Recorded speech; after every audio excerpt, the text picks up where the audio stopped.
पापांकुशा, एकादशी व्रत कथा और व्रत खोलने की विधि।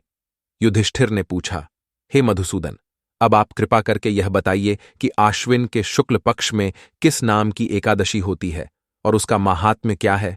भगवान श्री कृष्ण बोले, राजन, आश्विन के शुक्ल पक्ष में जो एकादशी होती है वह पापंकुशा के नाम से विख्यात है।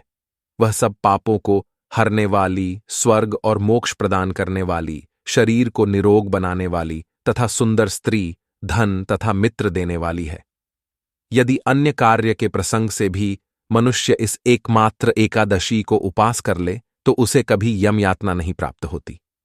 राजन, एकादशी के दिन उपवास और रात्रि में जागरण करने वाले मनुष्य अनायास ही दिव्य रूपधारी, चतुर्भुज, गरुड़ की ध्वजा से युक्त, हार से सुशोभित और पीतांबरधारी होकर भगवान विष्णु के धाम को जाते हैं।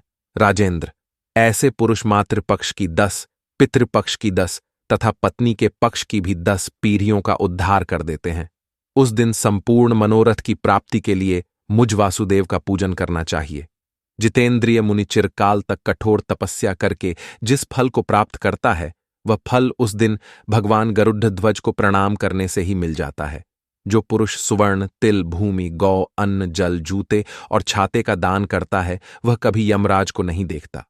नृपश्रेष्ठ, दरिद्र पुरुष को भी चाहिए कि वह स्नान, जप, ध्यान आदि करने के बाद यथाशक्ति होम, यज्ञ तथा दान वगैरह करके अपने प्रत्येक दिन को सफल बनाए। जो होम, स्नान, जप, ध्यान और यज्ञ आदि पुण्य कर्म करने वाले हैं उन्हें भयंकर यम यातना नहीं देखनी पड़ती। लोक में जो मानव दीर्घायु, धनाढ़, कुलीन और निरोग देखे जाते हैं वे पहले के पुण्यात्मा हैं।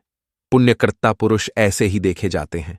इस विषय में अधिक कहने से क्या लाभ। मनुष्य पाप से दुर्गति में पड़ जाते हैं और धर्म से स्वर्ग में जाते हैं।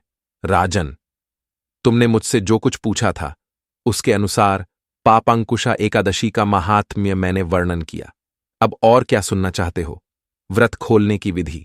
द्वादशी को सेवा पूजा की जगह पर बैठकर भुने हुए 7 चनों के 14 टुकड़े करके अपने सिर के पीछे फेंकना चाहिए। मेरे 7 जन्मों के शारीरिक, वाचिक और मानसिक पाप नष्ट हुए, यह भावना करके 7 अंजलि जल पीना और चने के 7 दाने खाकर व्रत खोलना चाहिए।